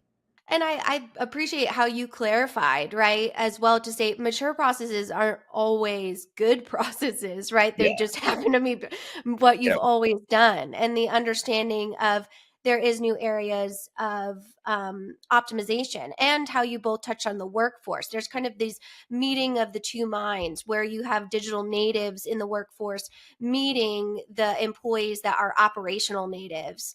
So that's, it's a beautiful thing, but it takes a lot of really mindful approach to make sure that that's going to work together to create synergy and positivity around business strategies. Yeah. In other words, you can have mature bad processes or mature inefficient processes or mature broken processes, whatever, doesn't. And I thought that was a good clarification he made. As far as matured is not equal optimized. They're two different dimensions. So. Absolutely. And as I always like to do, give you ideas for next steps with our amazing guests. I think a workshop might be in order with him. I see Yeah. a visualization of a whiteboard and both of you kind of giving us the idea of maybe like breaking down a case study, as you both kind of mentioned, specific client work. But this is one of those where the concepts would be cool to be kind of visualized in that conversation. And I think that That's a great idea. it's something that I'd buy that coaching program definitely from the two of you, because there's just so much technical pieces there, but from a really unbiased and overall helpful advisor standpoint. Absolutely, I agree with you on that. That'd be a fun way to unpack it too, to kind of go take some of the conceptual stuff we talked about in that conversation and go demonstrate how it's done. I think we have a video or two on the Third Stage YouTube channel that does that. We have a couple of our consultants that walk through some process improvement exercises, don't we? Oh yeah, and I love a good whiteboard. I'm a sucker for that. As a visual technologist, I'm on myself. There's only so much theory you can talk about and then demonstrate. But you have a few of those on your YouTube channel. We have a few of those on our YouTube channel, which are both great resources. And I know our next guest, Mitch, is definitely someone who's been involved in a lot of that process work as one of our top operational specialists. Yeah, absolutely. It'll be fun to have him back on the show and honing in on this topic a little bit more detail. We're going to talk about the ERP platform approach to digital transformation and how that's becoming an emerging trend in 2024 and what that might mean to you and your digital transformation initiatives.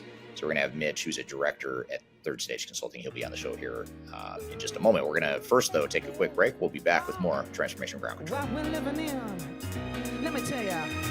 Yeah, it's a world that man can eat at all. When things are big, that should be small. I'm excited to share our newly released 2024 Digital Enterprise Operations Report.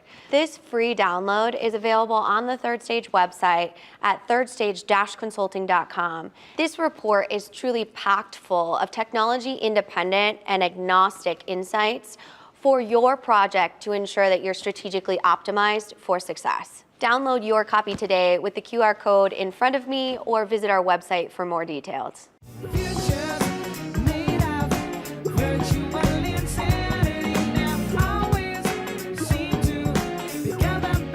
Hello, welcome back to Transformation Ground Control, episode number 154. My name is Eric Kimberly, here with Kyler Cheatham, and you can find new episodes of the show every Wednesday by going to transformationgroundcontrol.com. I'm excited for our next guest, Mitch Ottoson, who has been on the show before. You may recognize his name and face, but he's Director of Strategy and Transformation at Third Stage Consulting. And we wanted, Kyler, you're going to guide us through a conversation here where we talk about the ERP platform approach and what that means as far as trends in 2024 and what it might mean to your digital transformation in 2024 and beyond. So tell us a little bit about what to expect in this conversation. Yeah, absolutely. Well, I'm definitely really excited for our 2024 trend series, which we'll be doing for the next couple of weeks with our team here to kind of see not only what are we hearing as buzzwords in the industry, right, but how does that actually affect the actual work that we're seeing with some of our biggest clients. So with that, I'm happy to welcome Mitch, and we're going to talk a little bit about the ERP platform approach today. So welcome, Mitch, to the show. Appreciate it. So my name is Mitch Addison. I'm Director of Transformation here at Third Stage. My whole role is really to connect with our clients when they first reach out to Third Stage and understand where they're at in their transformation journey. Everyone seems to be coming in at a different place. So what we try and do at Third Stage is really meet our clients where they're at and to help to build a roadmap and a plan for how they can get to that third stage that you hear us talk about so often. So I'm responsible for understanding, diagnosing, and then helping to build a team to help to execute what it is that we can do to help you get to that transformational third stage. And that we're going to learn from today, that really understanding that diagnosing, prescribing type of stage in your project planning. So we talk a lot, and I'm going to kind of introduce some pre-work as I always do for our audience. We talk a lot about the importance of this phase zero planning and understanding the approach. And before we dive in, I want to offer our audience our phase zero planning checklist and mini series. So I'm going to pop that up on the screen here. You can scan the QR code if you're watching the video or if you're in our or audio format, you can get it in our description and episode notes so that you can really go through. It's a checklist that Mitch and our senior leadership team have put together to really make sure that you're checking all the boxes and effectively planning and executing your digital transformation. Because we know, and you know better than anyone, Mitch, in your restoration work, that usually about 70 80% of digital transformations fail. And what failure means to each client is different. But this checklist and mini series that actually take you through each step kind of showcases the planning piece of that. So I highly recommend that. The other thing I'll mention before we really get into this conversation, as always, our mission at Third Stage is to drive conversation. So I highly encourage you to join the conversation in the comments. We'd love to hear from you. These questions are not just for Mitch, they're for you as well. So we can really drive that transparent conversation around what is platform ERP strategies. So with that, Mitch, what the heck is platform ERP strategies? Other than a really good hashtag for when we're doing some searches, I think of platform ERP really as being a technology ecosystem. When you think of all that goes into an ecosystem and how everything needs to work harmoniously, it's thoughtful design and consideration for what your users are doing and the best way to go about doing things. And what we're seeing in today's environment is that there's a ton of overlap in tools. There's so many tools that can do so many different things. And so you really have to take your time, take a step back and understand what's the right tool for the job. Where does the source of truth come from? And how can my other systems rely on that source of truth to make informed decisions and data for my users? For sure. Absolutely. And when we talk about kind of that concept, I really want to dig into like kind of what's right for you in a little bit, but just going into kind of our definitions. ERP platform strategies, it sounds like that approach is pretty much the standardized approach for every project. Is that correct?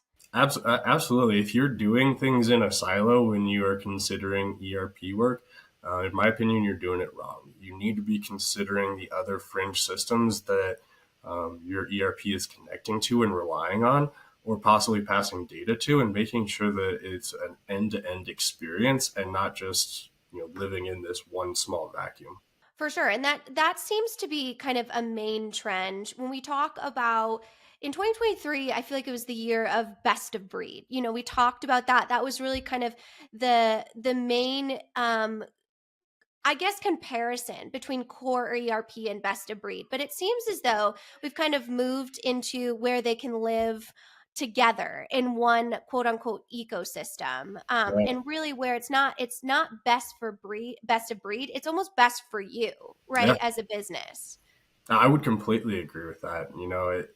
When you look at some of the name brand tools that are out there, there's a reason that everyone isn't running Salesforce for their CRM. That's for so many years, those two tools were just synonymous with one another, where if someone says Salesforce, they're talking CRM, but that's not the way it is anymore. The right tool for the right job is more important than having, the name brand or the best tool that's out there. You can accomplish a lot of things with right sizing and finding the right tool for what it is you're trying to accomplish.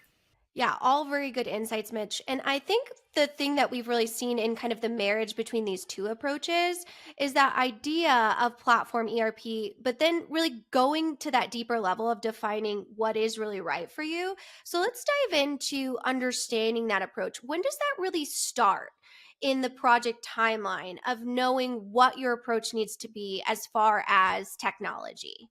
Yeah, it's a good question. And for my projects, I like to get that started as soon as possible. When we start an engagement with a client, we typically start by trying to understand their current state and their ideal future state. It starts with the strategic roadmap and the executive conversations on where it is you want to go, and then understanding the flows and how you want the end-to-end process to look, and then deciding where the handoff should take place, because an end-to-end flow likely doesn't just take place in your ERP. It makes it as far as the ERP can go, and then it hands off to another system and vice versa. What we're finding is that handoff can take place in multiple places along the way, and it can be done effectively. So trying to figure out where is the optimum place for that handoff to take place to ensure that you keep clean master data and that you're actually then setting up your other system to do what it does well. So it's finding that balance. Absolutely. I mean, balance is key really to understanding that, but also you hit on something that I think is so important when we talk about the platform ERP approach, and that's work streams and business processes.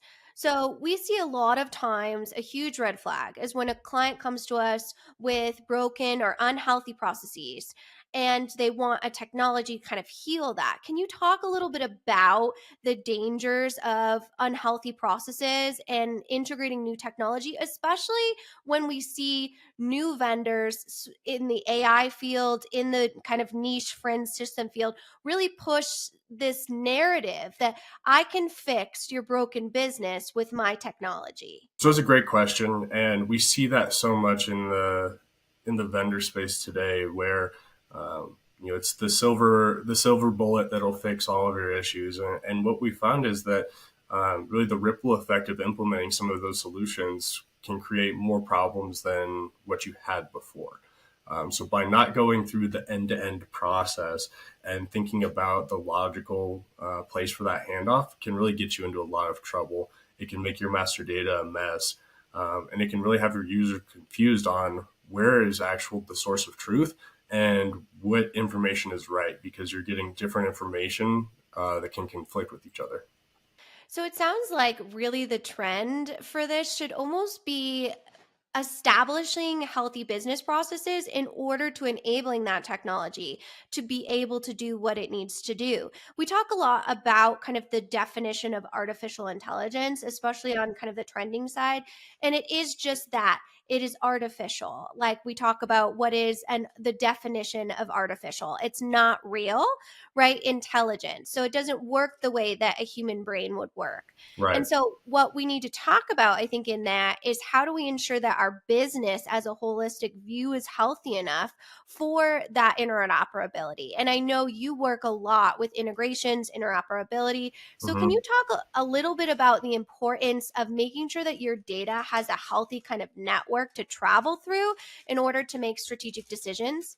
Yeah, absolutely. And first and foremost, I would say I'm a big fan of the AI, machine learning, all of those things. I think it is a lot of where we are going. But in order to do so, you need to have a solid foundation. And if you try and just solve your problems with implementing these complex algorithms, you're going to have more confused users than you're going to receive benefit out of it. What you need to do is have a solid business process where you can strategically insert some of these algorithms to get the right outputs. And if you don't have the clean data and good historical data to be able to support these things, it's garbage in, garbage out. You're going to end up getting a mess because you didn't do what you need to with establishing the solid foundation. Absolutely. And that solid foundation, we've kind of established that either target operating model, current state assessment, those operational efficiencies really need to be healthy. So when you're Yep. looking at in implementing a new technology or an ERP, how do you ensure that you understand the nuances of those integrations? Because I can only imagine that's a huge complexity when looking at new technology. All right, I have my processes, I have, a technology that I'm considering. How do I ensure that they match? It really is going back and getting to basics and understanding where does the actual data of the field come from, where is the source of truth, and then what are the manipulations that is done to that data downstream, and is that the right thing to do? I always talk to my clients about establishing that source of truth and understanding where data is coming in and when you are most confident about it. Oftentimes it's the different slicing and dicing that has taken place, uh, you know, 3, 4, 5 layers away from where that actual raw data comes from that is the source of truth. And that's the figure that's confusing people. So being able to trace your data back to where it originates from and making sure that that is clean and then fixing it from there is huge. Absolutely. And really understanding, as you said, that source of truth, but really, where is your data coming from? What does it look like? And understanding that master data management is going to be a significant pillar of your strategy, because interoperability cannot happen without healthy data. So that's, good data hygiene is going to be one of those phase zero planning pieces that we talk a lot about. And that's a huge job, Oh especially yeah. for our small to mid-tier organizations that are working on scaling, or that have had kind of a piecemeal approach to their technology, and they're kind of ready to graduate into something a bit more sophisticated. So that's definitely so important. Yeah, a lot of those organizations we found they kind of will put band-aids or duct tape onto things to kind of keep the business operations going. And when you're talking about pumping a lot of data that a lot of these algorithms need through your pipes, we speak in analogies a lot. So this one is a plumbing one. If your plumbing is held together with tape, you're going to have leaks, and hopefully that leak doesn't cause a bigger problem. So it's really finding the source of where that issue is coming from. We're here with Mitch Ottoson talking about the platform approach to ERP implementations in 2024 and beyond. We've got a lot more to dive into with Mitch, but first we're going to take a quick break. We'll be back with more Transformation Ground Control.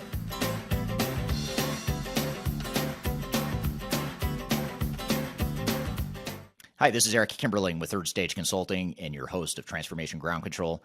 I want to encourage you to read our Guide to Organizational Change Management. It's a free report or free guide that we published. It's one that I actually wrote that talks about best practices and lessons learned as it relates to change management. So as you know, on this podcast, we cover a lot of stuff related to the human sides of change, organizational change management, including training, communications, org design, all kinds of stuff as it relates to change management. So if you're trying to learn more about change management, or you're looking for more direction and ideas on how to get started on your change management strategy and your overall journey, be sure to check out this guide. You can read it by scanning the QR code on the screen in front of you, or in the links below for this particular podcast episode. You can find a link to take you to the page that will allow you to register to go ahead and download that and read it for free. So be sure to check it out. It's the Guide to Organizational Change Management, written by yours truly. I hope you enjoy it. Let me know what you think, and hope you enjoy the rest of this episode.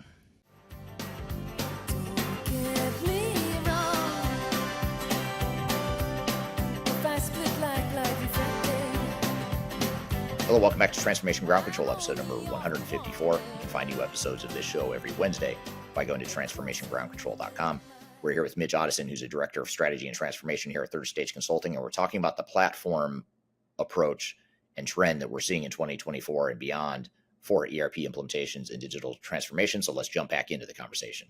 We talked a lot about the trend of those leaks in those kind of SMB type industry or businesses that lead to really critical cybersecurity breaks. We used to see things like we covered in a few weeks back, the big cybersecurity hijack in the casinos in Vegas. And we've seen those on a huge high profile.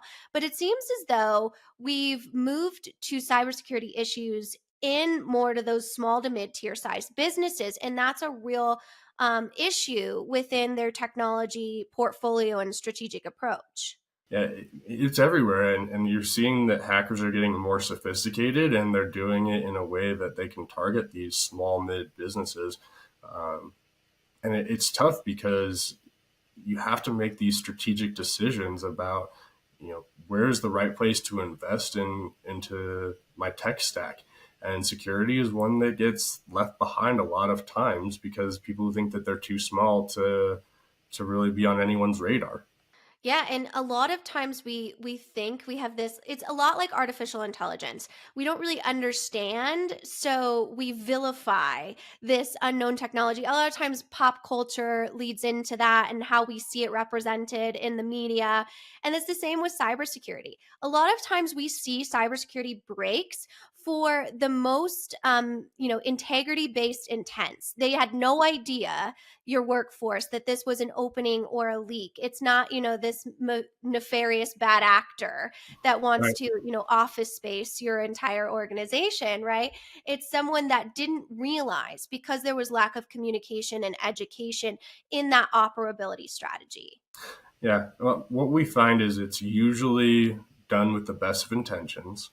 People have this can-do attitude, and they find themselves working around the structure and around the process that has been established in order to get something done. And instead of addressing the symptom, we want to go to the cause of what is the cause of that, and how can we prevent people from extracting that data and manipulating it and emailing it out or posting it onto a web server that really has terrible authentication, or something along those lines. I mean, we can be controlling your environment a whole lot better by staying in your systems. Absolutely. And I think a piece of that as we go into understanding what that looks like is all about that key awareness. And understanding what that looks like. You talk a lot about your source of truth. Well, understanding where that truth may have those leaks or those areas in which could be opportunities for cybersecurity breaches. So I'm hoping you can kind of take us through a pros and cons scenario in this next piece and talking about kind of what does it look like to choose a core ERP versus what does it look like to choose maybe a more of a modular based approach, open source, or best of breed. So let's focus on some of the pros of a core traditional ERP system. What are some pros of that approach? Yeah, I would say some of the pros that come in with that is that the integrations tend to be a lot more simple because the different modules are designed to work together. The flow of information is just one thing that I want to say you don't have to worry about it, but it comes as part of the package. So a lot of these have single databases, which allow that information to flow freely without needing to establish an integration. So that's the big pro that I see in my mind. And so it sounds like what we're looking at a core ERP might be things like less internal maintenance needed on the IT side. Yep. So that might be a consideration, right? And maybe these data pathways are already established for you. The integrations are already built. Does that sound kind Yep. of Integration's already built, and you're on a common data model. So you're absolutely right that it is less maintenance for your IT team to keep up with, because your forms and structures all are going to be, for the most part, consistent across the different modules within that tool. And on this series, we're actually going to talk about IT labor shortages. So that's a huge trend that we look at 2024 is making sure you have those efficiencies and understand, again, that awareness key of what does your system actually take to maintain and continue to be healthy and performing to maximize that ROI, which is a huge spend around your ERP system. So can you talk about some, on the other side of that, some pros to maybe a best of breed approach or a modular based approach? Absolutely. I've seen a lot in the CRM space. There are a lot of vendors that are doing some really cool things. And they're doing, they have low code solutions. They have things where really a business user can be driving the changes and manipulations that they need to see without changing the code.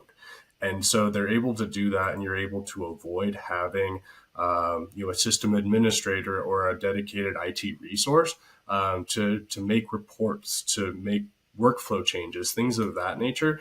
And so those are things that when you're in a traditional ERP setting, you don't necessarily want those low code changes because it's not as heavy lifting as what is needed. And so it's just not a good fit. And so what you see is with some of these, these fringe solutions and coming through and creating that ecosystem, you can solve for some of the labor shortages by adopting one of these systems and integrating it with your ERP.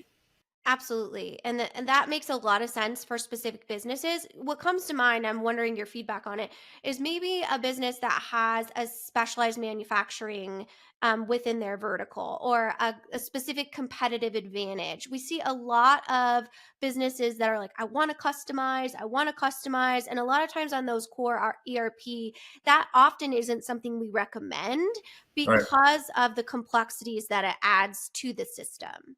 Yeah, no, absolutely. And that's another really good space where we see in manufacturing, some of the ERPs, it's better to just keep them to what they do well, which is a lot of the financials, and then to go and get an MES or something like that, where it can handle some of these more complicated, complex manufacturing routes and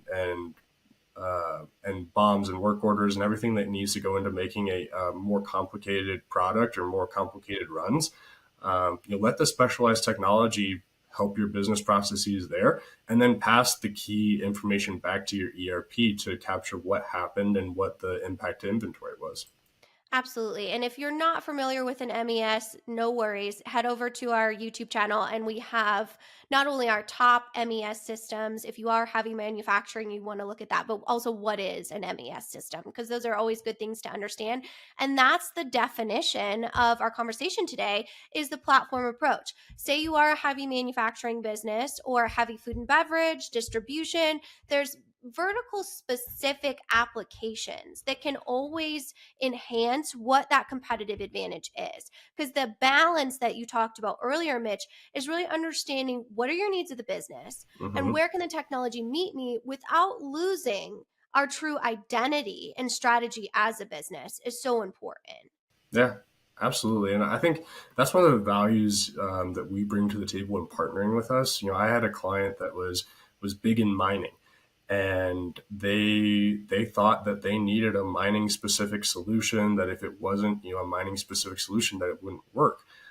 They found that manufacturing and mining, the way that they did it, was very similar to one another. So they were actually able to take a lot of those workflows and repurpose them, and for their business, more of that all in one rather than the platform approach made sense for them. And we were able to help guide them in that direction based on understanding their business needs and the requirements.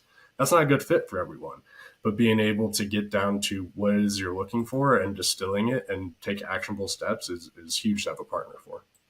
Absolutely. And that's such a great case study. And shameless plug for our case studies. If you haven't heard them, they are on our YouTube channel and our website. But that always is just helpful, like especially if you're in an industry like mining that really is specific, like aerospace and defense. That's very specific.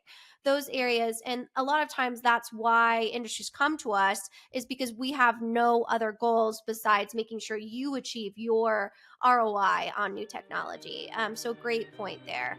We're here with Mitch Ottoson talking about the platform approach to ERP implementations in 2024 and beyond. We've got a lot more to dive into with Mitch, but first we're going to take a quick break. We'll be back with more Transformation Ground Control.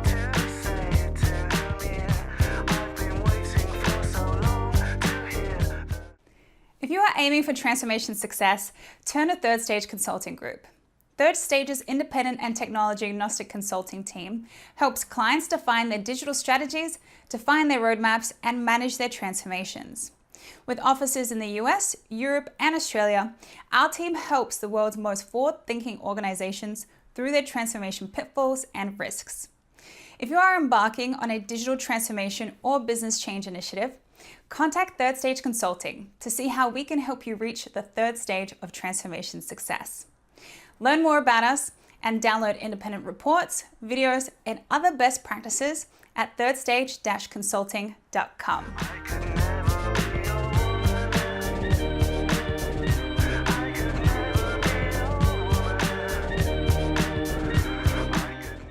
Hello, welcome back to Transformation Ground Control, episode number 154. You can find new episodes of this show every Wednesday by going to transformationgroundcontrol.com.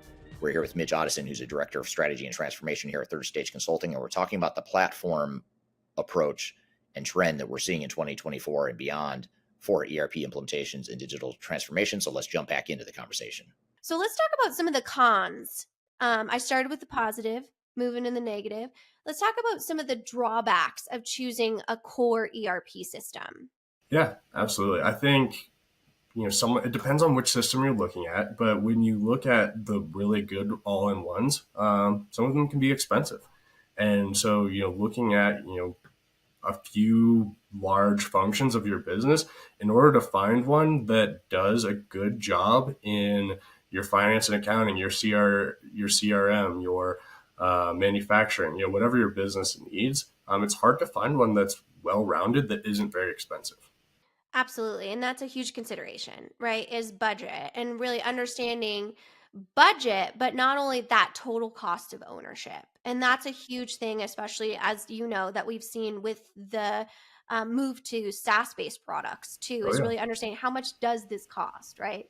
Yeah, and I'm also a big fan of the SaaS model, but it comes with a lot of carrying costs where you used to be able to purchase one time an on-premise solution and have it for 20 years. Now you need to pay for that subscription over and over again for the next 20 years. And so it changes the way that you think about your technology and if it makes sense to continue with a large investment like that or to go a little bit smaller and more nimble. Absolutely. And that's a huge piece of that. And then so let's talk about some of the pros, which I assume you might say cost for the modular or best of breed based approach. What are some pros around that? Well, what I found is that you really have the ability to right size the different solutions for that area. So, if you have very simple CRM needs, you might be overpaying with a very well rounded ERP solution that has a CRM module. I feel confident that a lot of companies can do their CRM functions in a much more lower cost application and integrate it rather than relying on a potentially very expensive module that does the same thing. You also have to think about specialization. We talked about these companies that are coming up. There's a reason that there are thousands of vendors out there. People focus on one area and they get really good at it. And so when you look at some of these large ERPs that say we do everything all under one umbrella, I have questions about how well they do absolutely everything compared to some of these niche solutions. Absolutely. And a lot of times they haven't been around that long. Right? So maybe you did everything really well for one client, but Right. so it's, that's why the evaluation process and those demos are really critical. Another thing you can find on our YouTube channel that Mitch helps us with a lot is just understanding how do you maximize your demos and really understanding what do you want to talk about versus what does the vendor want to talk about, and making sure those requirements, those demonstrations are a good use of your time. Because, like a lot of things, those can go in a different direction where you want to make sure that it's the right fit for your technology and your business. Absolutely. So, one piece I want to unpack on this, because I can't go an episode without talking about the people side, but I think a huge piece of the platform approach is we talk a lot about the integrations, the technologies, the work streams, the healthy processes. How important is considering your people side, your workforce, your culture, your user adoption, all those people strategies within this platform approach? I'm really glad that you went there and that we're very much on the same wavelength as far as looking at the people aspect of digital transformation. When you look at a core ERP, one of the benefits that you see is that it should be a common user experience across the board. The way that you navigate, the way that pages look and feel, some of the nuances of the technology are similar from module to module. So I do find that those tend to be a little bit easier to adopt, especially if you have folks that are navigating the system across multiple different functions. So that's definitely a pro that I see. Another way to look at it, user specific type of scenarios where you have to look at what is my team looking for from a user experience. If you have a team that is manufacturing, typically is a little bit less nice on the eyes from a UI experience compared to some of the other technologies out there. Is that okay? Or do you have a workforce that really needs to have that slick interface to respond to the technology? It's an important factor that definitely needs to be considered. Yeah, the dashboard phase. Mm-hmm. Everyone wants a beautiful who doesn't love a gorgeous dashboard, I'm right? But guilty. sometimes are those dashboards accurate should be the true question. But it And are looks they nice. helping us? Yeah, right. Exactly. And I think that people side of it, not only from the pros and cons for the different approach, but also understanding that there is kind of, as we talk about it, a strategy here where we talk about people, process, and technology. And we do that in a hierarchy. If your people and your organization is not ready for a new technology platform, portfolio, ERP, best of breed, AI, any sort of technology, it's not going to be successful within your business. So, that's something that we look at exploring from a holistic point of view in that phase 0 planning checklist, is really talking about that. So can you talk about the importance of kind of assessing your organization, the hard metrics around the science behind making sure that your people and organizational culture is ready for new technology? Yeah. Well, and first, I have to give our team a little bit of a shameless plug here. Um, it's so much easier for a third party to come in and to get an accurate picture of what's going on with your people, because you get an unfiltered response. So many times when there's internal transformation teams, you find teams kind of giving the answers that people want to hear, or worried about the brushback of or the blowback of saying things the way that they are. So if you think that you might be in one of those environments where your users won't give you an accurate, honest answer, and not look at things through rose-colored glasses, working with us is a huge opportunity that will highly benefit you. What we'll do is we'll look at, I always tell my clients, change management starts day one, and it starts in the way that people respond to the questions, their body language, the way that, how excited they are, how you can see that they're dreading coming in and talking to the consultants, kind of like we're in office space and we're talking to the Bobs. It's those types of things that help us to inform the strategy that we put together. Are we expecting there to be intentional resistance where one team doesn't want to give up their spreadsheets? Is it unintentional where people are excited but they don't know that they want to make a change because they've done it this way for so long? There's so many different variables that go into the change plan that we help to craft for our clients, that we do put together a very comprehensive strategy. And I don't know how you do this work without doing that. Absolutely. My favorite meetings to sit in on are what I call the WTF moment, of where we present our organizational assessment to the executive teams who are so pumped and, again, have those best of intentions for giving their team new tools. And they have truly no idea, especially on the department level, what areas of resistance that we may have uncovered, or areas in which they're not aware that there's some sort of cultural level to understanding that. And that's going to be critical to having that knowledge as power in looking at a platform approach to ERP, no matter what the technology is, because it could be the brightest, shiniest, sparkliest, most intuitive technology with the most beautiful dashboards on the world. But if your team is not prepared to consume it or use it or feel as though they have the ability to understand it, then it's going to birth fear. And fear birth is operational disruption. Yeah. I mean, those meetings are a lot of times fun, but sometimes they're tough. We see that, there are leadership challenges too that we have to navigate. A lot of times users need to be empowered, and that comes from a leadership decision where all these fields have been locked down, and, now I have this perfect page, but there's no data on there because of a decision to not, trust my people. And so, we impact and influence change all the way from the leadership level down to the end users. And that comprehensive approach is so important to make sure that your transformation is successful. 100%. Absolutely.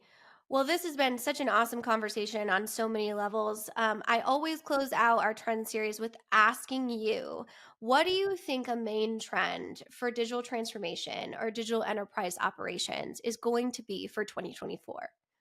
I think a big thing is going to be data aggregation tools. So the ability to take information out of different systems and compile them into a standard common data model, and then to be able to report on them. So some call them data lakes. There's a bunch of different terms that are floating out there between Fabric and some of these other things where I think people are realizing that technology is very expensive, And rather than buying new technology, there may be better ways to clean up your data, extract your data, and to move your data in a way that doesn't require you to invest in a whole brand new technology. And that's actually such a good point, because a lot of times we see clients that come to us, and because we're technology agnostic and we only have a contract with the client, we don't care what you buy or what you buy, as long as it's going to help your business. We often recommend no technology and some process work and things like that, right? Oh yeah. Sometimes making no decision or cleaning things up before you make a decision is the better way to go. And I would much rather you write your own ship, get your ducks in a row, than just jump in and hope that a transformation will fix some of the issues with your leaky pipes. All right. Thank you, Mitch. That was a great conversation. And I thought you had some great questions for Mitch and some good clarifying points you made, Kyler. Yeah, it was a great conversation. Yeah. Yeah. It's one of my favorites. I love to talk to Mitch because he's one of those unicorns in the industry that is an operational, very technical specialist, but also, as he talked a lot about in that conversation, the importance of people-centric strategies or organizational change management within looking at what's the best technology for your organization. So, Eric, I know that you and Mitch, obviously, and the rest of the leadership team here talk a lot about kind of that best for you type of approach. But something I wanted to bring to you that Mitch had kind of talked about was that source of truth, as he called it, or the main kind of data source.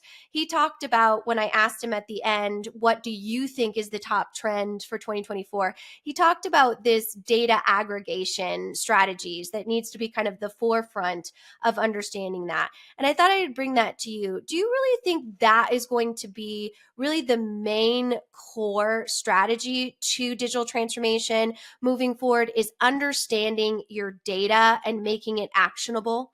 It is. And I think we have to also, to go a step further, restructure our expectations around what data means. In the past, I think we viewed data as sort of a static, historic sort of a thing where we could report our profit and loss statements and, generate whatever reports our higher ups might request within the organization.